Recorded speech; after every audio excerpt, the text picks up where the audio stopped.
Bien, bienvenidos hermanos y amigos que nos visitan. Gracias por dedicar un tiempo para acompañarnos el día de hoy. Es un gusto para nosotros tenerles en medio nuestro y disfrutar de este tiempo juntos.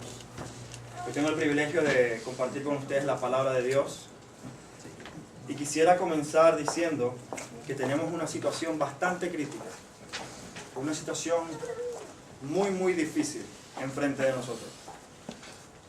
En Belén de Judá, en la tierra que Dios había prometido a Abraham, la tierra que Dios había prometido a la descendencia de Abraham a través de Isaac y de Jacob, donde supuestamente habría abundancia, donde habría prosperidad, donde habría paz, donde Dios mismo dijo que iba a fluir leche y miel, hay hambre ahora.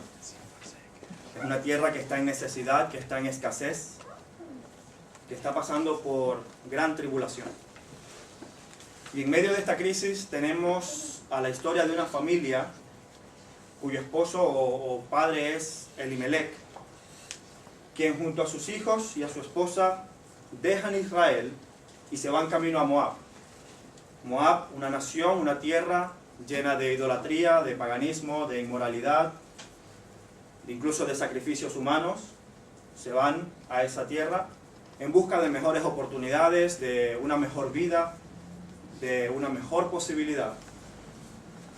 Y realmente no podemos saber si, o es muy difícil asegurar que la decisión de Elimelec a lo mejor haya sido motivada por el pecado o no. Eso realmente no lo podemos asegurar directamente del texto. Hay gente que afirma que sí, hay otros que no. Pero lo cierto es que estas personas, motivados por la situación en Belén, deciden irse a Moab. Lo único que sí podemos afirmar hasta ahora es que el desarrollo de esta historia no ha sido como sus protagonistas lo esperaban. Es decir, cuando Elimelec decide irse con su familia a Moab, él no está pensando, bueno, yo voy a Moab a morirme. Y Noemí, cuando va con su esposo, va pensando en apoyarle en todos los proyectos y todas las posibilidades que se presentan en Moab. Y no va pensando, bueno, yo voy a Moab a quedarme viuda, ya que se me mueran mis 2 hijos. El desarrollo de esta historia no es como sus protagonistas lo pensaron. El resultado de esas decisiones, lo único que causó fue sufrimiento. Y yo no podía evitar pensar que la mayoría de las personas que estamos aquí estamos en una situación muy similar, con obviamente ciertas diferencias, porque la mayoría somos inmigrantes. Y cuando estaba preparando el sermón, yo pensaba, ¿qué habría sido de mi esposa si le hubiese pasado lo mismo? Como ustedes saben, Marge y yo vinimos de Venezuela, como muchos de ustedes aquí también, y de otros países. Y la situación en Venezuela, pues, realmente no hace falta describirla. Allí no es que las oportunidades son escasas, es que son inexistentes. No hay oportunidades.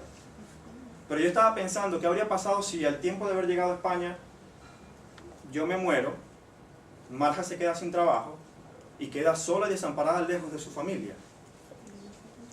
Esta es la situación en la que ahora se encuentra Noemí, junto con sus 2 nueras, que eran 2 mujeres moabitas que se habían casado con los hijos de Noemí, quienes también habían muerto. Y tenemos entonces una historia con 3 mujeres viudas y desamparadas que estaban pasando por un profundo dolor. Dolor por la pérdida de sus seres queridos, murieron las personas a quienes más amaban. Dolor por la pérdida de los sueños y las ilusiones con las que emprendieron ese viaje a Moab, en el caso de Noemí, y en el caso de Ruth y Orfa, la ilusión de poder formar una familia propia, de tener sus propios hijos y estar a su lado de su esposo. Y también el sentimiento de fracaso que debieron haber sentido porque fueron en búsqueda de algo mejor y se dieron cuenta que todo fue de mal en peor. En el capítulo 1 del libro de Ruth vemos como Noemí, cuando regresa a Israel, regresa tan llena de amargura y de dolor y de frustración, que en el capítulo 1, versículo 20 dice lo siguiente: ella les respondía, no me llaméis Noemí, sino llamadme Mara, porque en grande amargura me ha puesto el Todopoderoso. El nombre Mara significa literalmente amarga. Y esta era una expresión de todos los sentimientos y todas las emociones que tenía Noemí por dentro. Sabía que ahora que regresaba a Israel, de vuelta a Belén, ahora regresaba con su nuera Ruth. Orfa se había decidido quedarse en Moab. Sabía que tenía que regresar a Israel a mendigar literalmente las obras que los campesinos quisieran dejarle. Y vemos como en el capítulo 2, Ruth, su nuera, tiene que salir a trabajar largas horas en los campos para poder conseguir el sustento que Noemí necesita y que ella también necesita. Y esta es una historia, hermanos, que comienza con una gran tragedia. La muerte de un esposo y 2 hijos que deja a 3 mujeres desamparadas. Pero es una historia que al final, como veremos al final, que tiene una gran promesa y una gran esperanza. Pero antes de adentrarnos en el capítulo 3, que es el que nos corresponde el día de hoy, quisiera invitarlos a que nos dediquemos en oración al Señor, para que sea Él quien nos guíe y nos muestre cuáles son las verdades escritas en su palabra. Padre, queremos darte gracias por tu amor y tu misericordia. Gracias, Señor, porque muchos de nosotros, todos nosotros, hemos estado en una situación de pobreza, de escasez espiritual. Y cada uno de nosotros, Señor, está pasando por situaciones no solamente físicas, sino espirituales, en las que necesitamos de ti. Yo quiero rogarte, mi Dios, que el día de hoy podamos ver a Cristo reflejado en la Escritura, que podamos maravillarnos, Señor, con la hermosura del Redentor, y que este mensaje realmente hable a nuestros corazones, Señor. Sabemos que todo lo que tenemos es de gracia, y por eso te pedimos que seas tú exaltado por tu gracia y tu misericordia. Muéstranos las verdades en tu palabra, en el nombre de Jesús. Amén. Ahora sí les quiero animar a que abran sus Biblias en el libro de Ruth, en el capítulo 3. Y vamos a leer todo el capítulo 3, son solamente 18 versículos. Y quisiera que lo leyéramos completo para que nos dé una idea general de lo que está ocurriendo en esta historia. El libro de Ruth, capítulo 3, versículo 1. ¿Todos lo tienen? ¿Todos tienen Biblia? ¿Sí? Bien, vamos a leer. Dice así: Después le dijo su suegra Noemí: Hija mía, ¿no he de buscar hogar para ti para que te vaya bien? ¿No es vos nuestro pariente con cuyas criadas tú has estado? He aquí él avienta esta noche la parva de las cebadas. Te lavarás pues y te ungirás, y vistiéndote tus vestidos irás a la era, mas no te darás a conocer al varón hasta que él haya acabado de comer y de beber. Cuando él se acueste, notarás el lugar donde se acuesta, e irás y descubrirás sus pies, y te acostarás allí, y él te dirá lo que hayas de hacer. Y respondió Ruth en este caso: Haré todo lo que tú me mandes. Descendió pues a la era, e hizo todo lo que su suegra le había mandado. Versículo 7 dice: Y cuando vos hubo comido y bebido, y su corazón estuvo contento, se retiró a dormir en un lado del montón. Entonces ella vino calladamente, le descubrió los pies y se acostó. Y aconteció que a la medianoche se estremeció aquel hombre y se volvió, y he aquí una mujer estaba acostada a sus pies. Entonces él dijo: ¿Quién eres? Y ella respondió: Yo soy Ruth, tu sierva. Extiende el borde de tu capa sobre tu sierva, por cuanto eres pariente cercano. Y él le dijo: Bendita seas tú de Jehová, hija mía. Has hecho mejor tu postrera bondad que la primera, no yendo en busca de los jóvenes, sean pobres o ricos. Ahora pues no temas, hija mía, yo haré contigo lo que tú digas, pues toda la gente de mi pueblo sabe que eres mujer virtuosa. Y ahora, aunque es cierto que yo soy pariente cercano, con todo eso hay pariente más cercano que yo. Pásate aquí la noche, y cuando sea de día, si él te redimiere, bien, redímate. Mas si él no te redimiere, yo te redimiré, vive Jehová. Descansa pues hasta la mañana. Después que durmió a sus pies hasta la mañana, se levantó antes de que todos los hombres pudieran reconocerse unos a otros. Porque él dijo: No sepa que vino mujer a la era. Después le dijo: Quítate el manto que traes sobre ti, y tenlo. Y teniéndolo ella, él midió 6 medidas de cebada, y se las puso encima, y ella se fue a la ciudad. Y cuando llegó a donde estaba su suegra, ésta le dijo: ¿Qué hay, hija mía? Y le contó ella todo lo que con aquel varón le había acontecido. Y dijo: Estas 6 medidas de cebada me dio diciéndome, a fin de que no vayas a tu suegra con las manos vacías. Entonces Noemí dijo: Espérate, hija mía, hasta que sepas cómo se resuelve el asunto, porque aquel hombre no descansará hasta que concluya el asunto hoy. Y lo primero que me llama poderosamente la atención es en el versículo 1, el cambio en la actitud de Noemí. Si recuerdan, en el capítulo 1 llega amargada, incluso se cambia el nombre porque no quiere recordar nada, en nada, todo lo que tenga que ver con lo que ocurrió en Moab. quiere olvidar esa amarga experiencia, quiere desligarse de todo ello. Pero ahora, desde un tono quejumbroso, de un tono quizás un poco deprimente, yo noto hasta cierto entusiasmo en el capítulo 3, en el versículo 1. Ella le dice a su nuera: ahora, hija mía, ¿no he yo de buscarte un hogar para que te vaya bien? Y Noemí tiene razones para estar amargada, porque ella conoce cuál es su situación.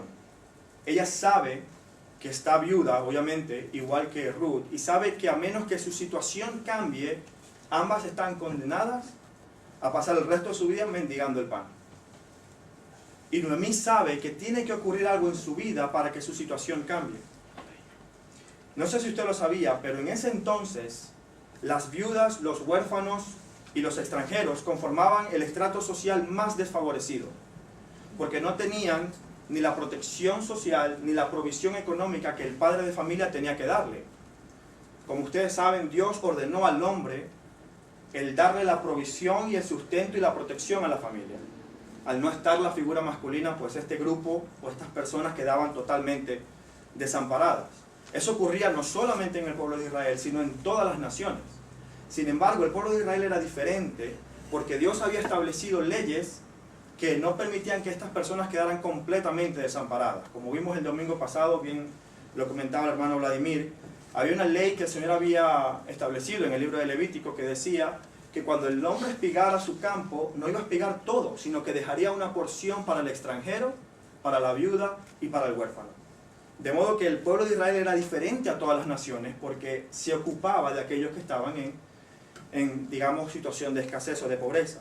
Pero aún así, eran personas que dependían de la misericordia de otros.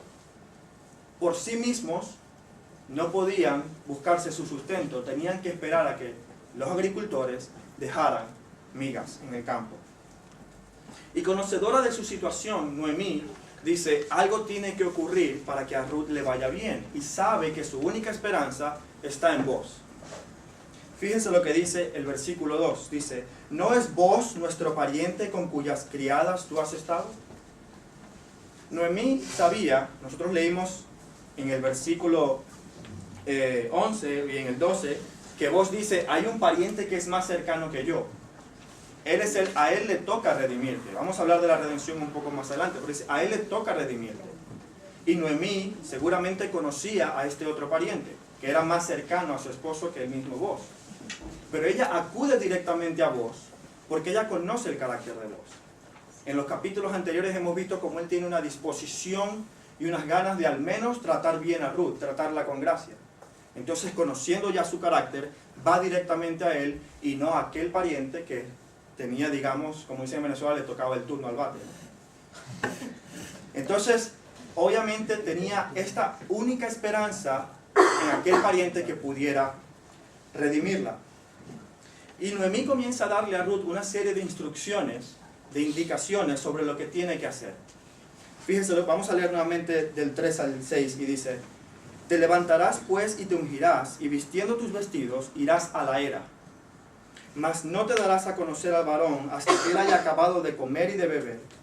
Y cuando él se acueste, notarás el lugar donde se acuesta, e irás y descubrirás sus pies, y allí te acostarás, y él te dirá lo que hayas de hacer. Ella respondió: haré todo lo que tú me mandes, y efectivamente así lo hizo, en el versículo 6. Noemí le está diciendo a Ruth: vos vas a estar en la era. La era era simplemente un pedazo de terreno que consistía en unas piedras lisas en el que se ponía el grano para trillarlo, para separar el grano de la espiga.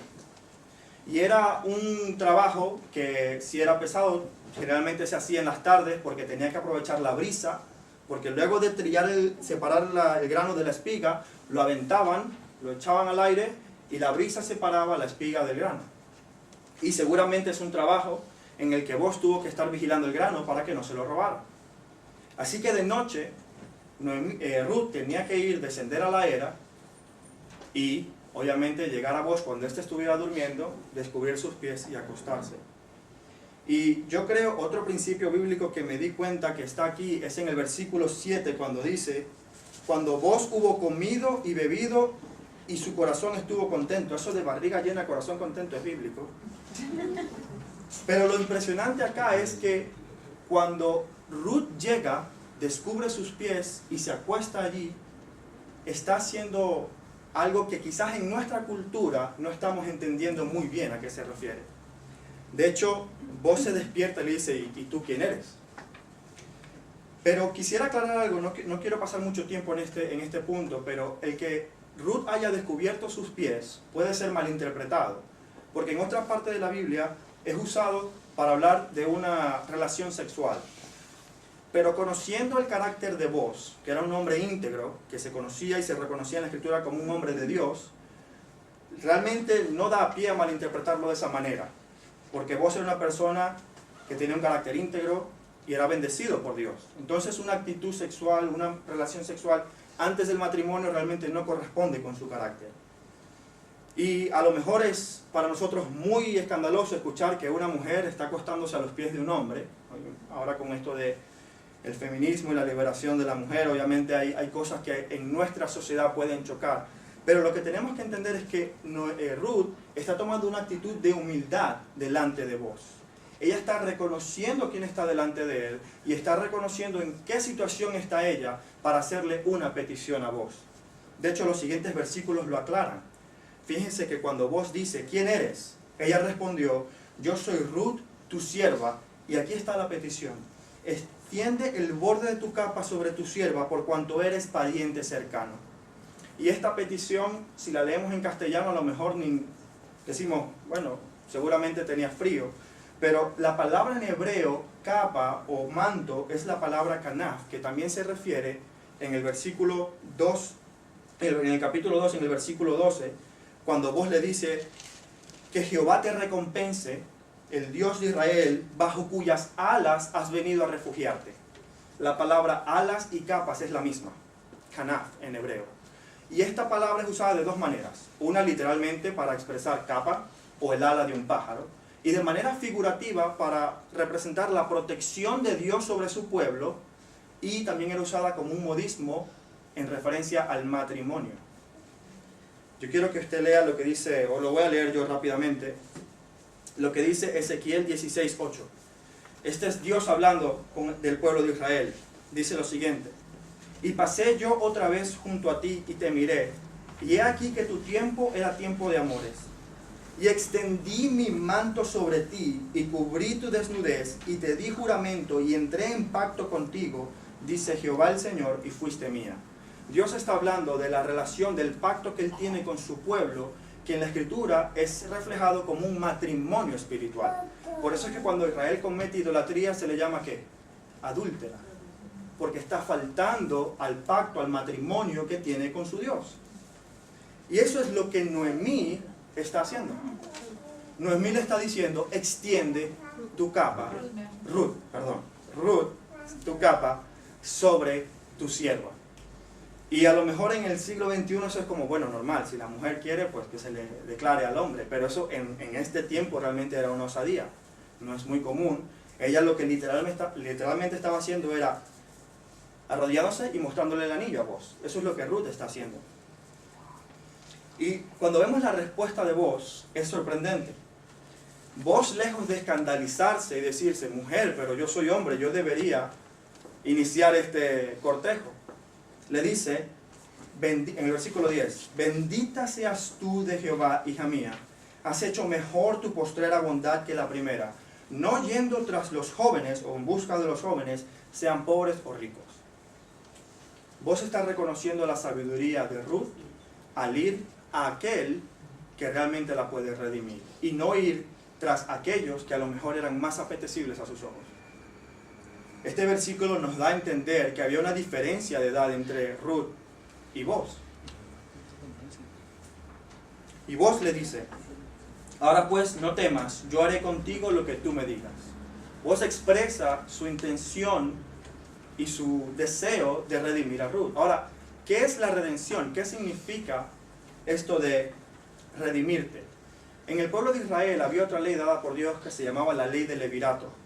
Y tiene que ver con cuando en un matrimonio el hombre muere sin dejar descendencia, es decir, si su esposo muere y no han tenido hijos, Entonces había una ley que permitía al hermano de ese difunto casarse con esa viuda y poder levantar descendencia a su hermano y dar la protección a esa mujer que ahora estaba desamparada. Eso tenía que hacerlo el pariente más cercano al difunto. Eso es lo que se llama la redención o la ley del levirato. La redención es simplemente pagar un precio para devolver a esa persona a su estatus original. Y en este caso, protegida por su esposo, viuda, obviamente le iban a devolver esa protección, por así decirlo. Pero había un detalle.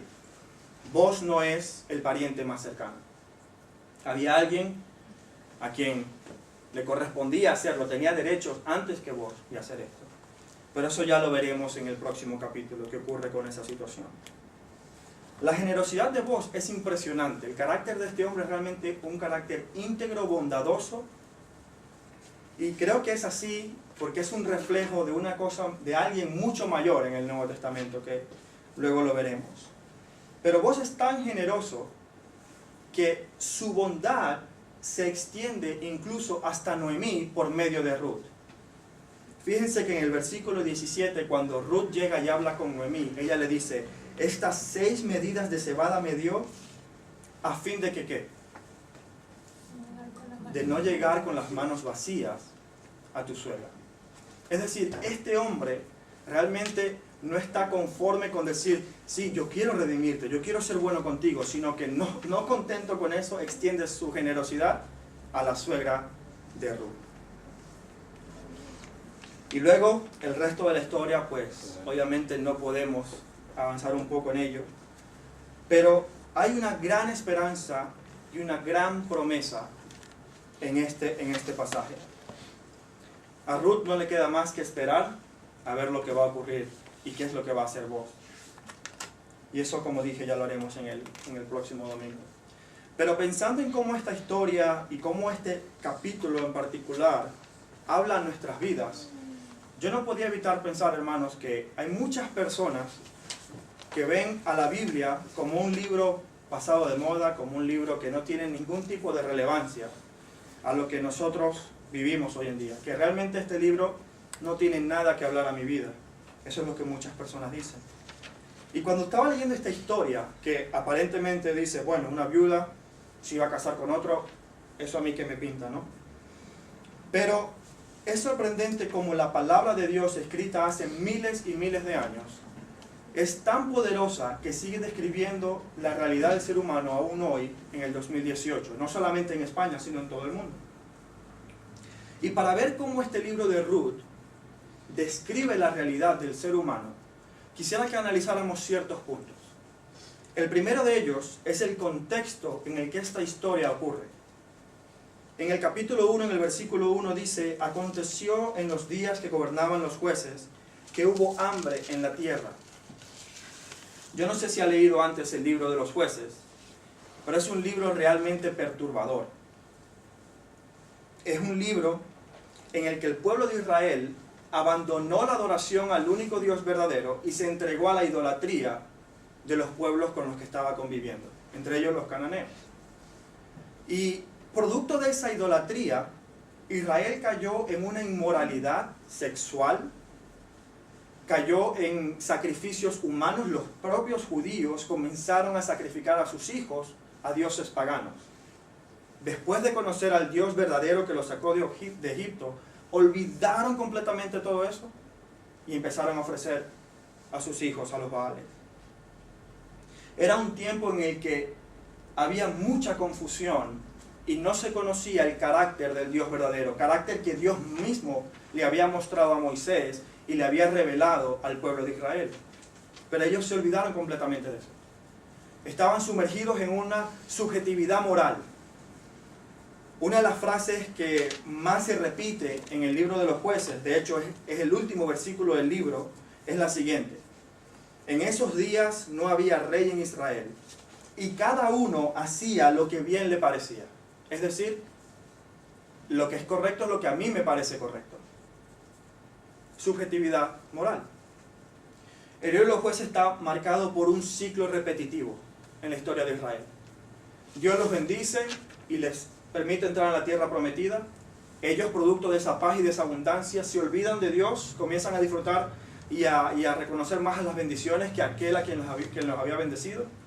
Y producto de eso empezaron a declinar, a abandonar la adoración a Dios, se sintieron cómodos y comenzaron a caer en toda esta serie de pecados, sacrificios humanos, inmoralidad sexual, asesinatos. Y Dios, producto de ese pecado, los castigaba, como por ejemplo lo que ocurría en Belén, que no había comida. Había hambre, permitía que los enemigos los invadieran, los filisteos en mayor parte. Y cuando Israel tocaba el fondo se arrepentía. Y cuando se arrepentía en su misericordia, Dios levantaba a un juez. Por eso se llama el libro de los jueces. Y un juez era una especie de un líder político-militar, no era un líder religioso. Muchos de ellos, de hecho, no fueron un buen ejemplo. El más famoso fue Sansón, por ejemplo. Fue uno de los jueces, alguien completamente inmoral. Y Dios usaba a este líder imperfecto para rescatar a Israel de la situación en la que estaba. Pero nuevamente Israel, cuando llegaba otra vez a la paz, se volvía a olvidar de Dios y caía en el mismo ciclo. Ahora yo le pregunto, este contexto que ocurrió hace miles y miles de años, ¿no se parece en nada a la realidad que estamos viviendo? ¿Acaso no estamos viviendo nosotros en tiempos de subjetividad moral, donde cada quien hace lo que mejor le parece? Esta mañana tenía la oportunidad de escuchar una entrevista que le hicieron a un político venezolano que está refugiado aquí en Madrid, se llama Antonio Ledesma, y él hablaba con el entrevistador y él decía, mira, a mí no me preocupa el factor productivo de Venezuela porque eso se puede recuperar. Él decía, mira, la inversión, recuperar el sector agrícola, el sector petrolero, eso se puede hacer. A mí lo que más me preocupa, y este hombre no es creyente, bueno, a mi conocimiento, pero este hombre decía, a mí lo que más me preocupa en Venezuela es la recuperación del tejido moral, porque la sociedad es corrupta.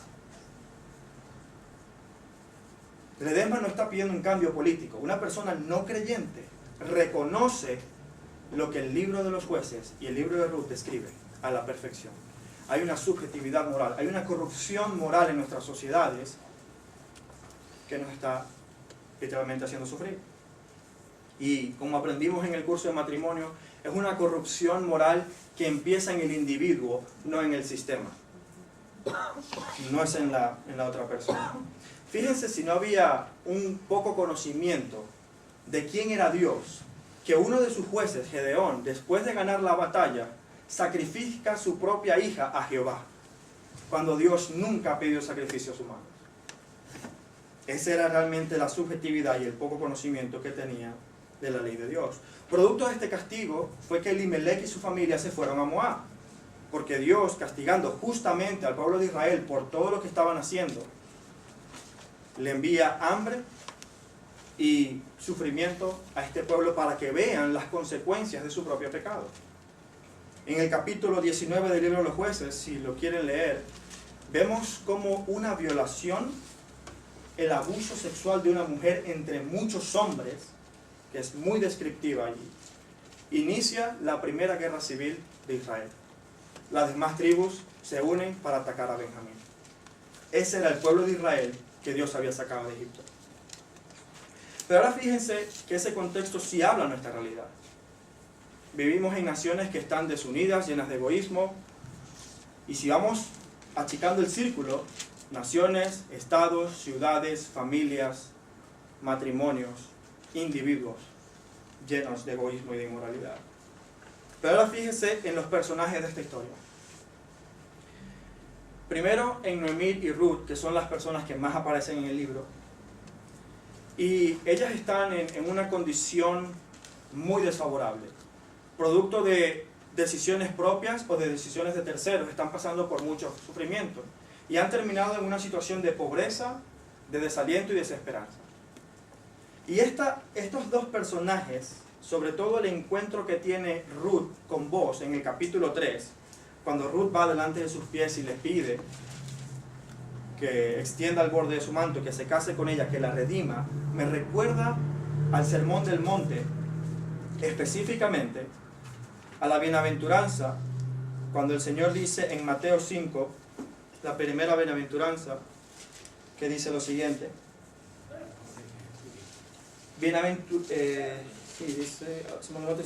Dice, bienaventurados los pobres en espíritu, porque de ellos es el reino de los cielos. ¿Qué es ser pobre en espíritu? ¿Qué significa bienaventurados los pobres en espíritu? Una persona pobre, ¿por qué se caracteriza? Porque no tiene nada, absolutamente nada, y lo necesita todo. Una persona pobre en espíritu es una persona que no tiene nada que ofrecer espiritualmente. Es una persona que necesita todo espiritualmente. Y así como Ruth se acercó a vos, postrada ante sus pies y pidiéndole la redención, asimismo todos los seres humanos necesitan en su pobreza de espíritu acercarse a un Redentor para que éste les ame, para que éste les salve. Es una condición en la que reconocemos que delante de un Dios justo, poderoso y santo, no tenemos nada que ofrecer. Yo no puedo llegar a Dios y decirle, Señor, pero mira la chaqueta que me compré para predicar. Señor, pero mira qué bonito predico, mira lo mucho que estudio la Biblia. El Señor me va a decir, en tu pobreza espiritual estás muerto y no puedes hacer nada para mejorar tu situación. Es la misma situación de Ruth y Noemí. Ellas no podían inventarse un marido, no podían declararse a sí mismas no viudas. Alguien tenía que hacerlo por ellas. Dependían de la misericordia de Dios. Eran pobres, en este caso físico, pero en el de toda la humanidad, espiritualmente. Es el relato de la mujer con el flujo de sangre en el Evangelio de Lucas, que se acerca al Señor no para ofrecerle algo a Jesús, sino para que el Salvador la sane. La mujer del flujo de sangre, después de 12 años visitando médicos, gastando todo su dinero, se da cuenta que su condición no mejora, que no hay nada que ella pueda hacer para cambiar su flujo y aliviar su dolencia. Y humillada, va y dice, si tan solo toco el borde de su manto, sé que Él me puede sanar. Y eso es lo que hace. Esa es la pobreza espiritual. El ejemplo de Ruth y de Noemí describe precisamente la condición que cada ser humano tiene hoy en día. Pobre espiritualmente, en necesidad de un Redentor. Pero ahora fíjese el ejemplo de Orfa, la nuera que se quedó en Moab. Orfa tenía la misma condición que Ruth y que Noemí. Era viuda y desamparada. Y hay una sola diferencia entre Ruth y Orfa. Una halló gracia y misericordia y redención a través del Dios de Israel, y la otra volvió a Moab, a sus dioses. Muchas veces pensamos que aquello que va a aliviar el sufrimiento, aquello que va a cambiar nuestra situación es un mejor trabajo, es qué sé yo, cosas que podamos imaginar. Y si bien es cierto que tenemos necesidad de esas cosas, el mayor problema del ser humano no es un problema económico, no es un problema social ni psicológico, es un problema del corazón, es un problema de nuestra naturaleza. Orfa se fue tras sus dioses pensando que iba a encontrar allí la solución para sus problemas, y muy poco sabemos de ella, no podemos especular nada. Pero de Ruth sabemos y podemos afirmar que fue redimida por el Señor. Y finalmente, quisiera hablarte a ti, querido amigo que hoy nos visita. Realmente no conozco tu condición, no conozco ni siquiera tu estatus aquí en España, no sé si estás trabajando. Probablemente viniste a España también cargado de sueños, de ilusiones, como cada uno de los que estamos acá. Y quizás las cosas no han salido como tú esperabas. Pero hay una realidad a la que tenemos que abrir los ojos. Y es que independientemente de cómo las cosas hayan salido, el verdadero problema en nuestra situación es nuestro corazón. Y yo quiero animarte a reflexionar sobre estas cosas. A reflexionar sobre tu propia pobreza espiritual. A reflexionar sobre la necesidad que tienes de que un Redentor venga a ti a salvarte de tu pecado. Eso solamente lo podemos hacer tal como Ruth lo hizo con vos, postrados a los pies de Jesús, pidiendo, extiende tu capa sobre tu siervo, cúbreme, redímeme. Pero no es el único ejemplo que tenemos aquí. Y ahora quiero hablarles a mis hermanos en Cristo. Quiero que veamos el ejemplo de Noemí. Noemí en el primer capítulo es una persona completamente diferente a la de los capítulos 3 y 4, como veremos más adelante. En el capítulo 1, amargada por su sufrimiento, fíjense el consejo que Noemí da a sus nueras.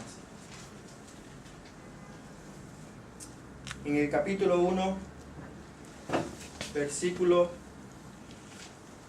12 dice: volveos, hijas mías, e idos, porque yo ya soy vieja para tener marido, y aunque dijese, esperanza tengo, y esta noche estuviese con marido, y aún diese a luz hijos, ¿habríais vosotras de esperarlos hasta que fuesen grandes? ¿Habríais de quedaros sin casar por amor a ellos?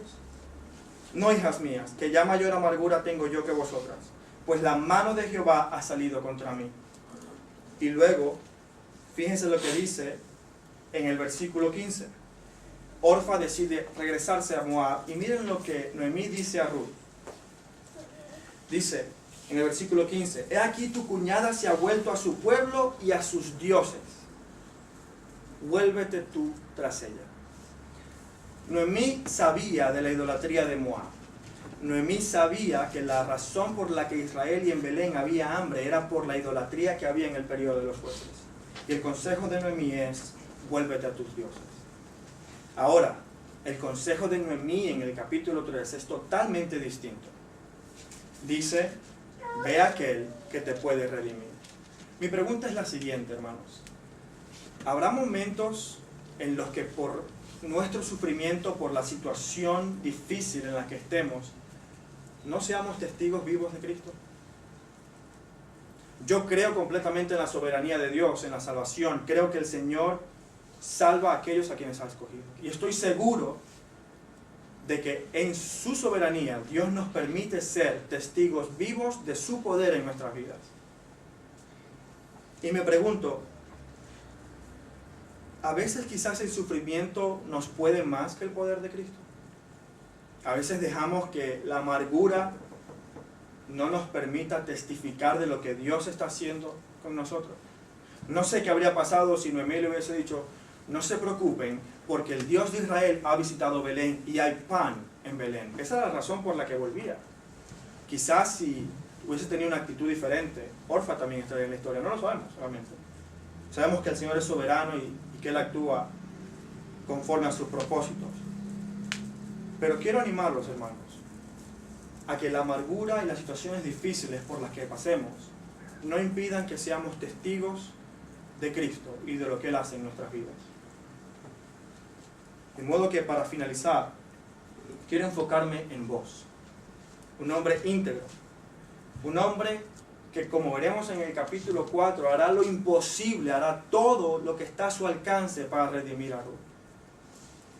Y este es un vivo reflejo de lo que el Señor Jesucristo ha hecho por nosotros.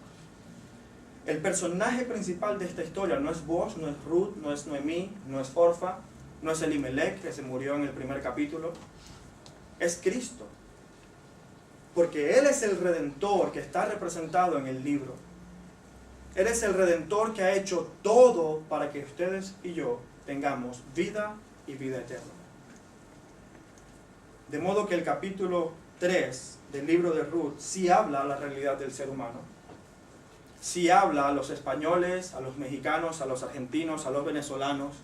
Nos habla a todos, a los de Zaragoza. Nos habla a todos.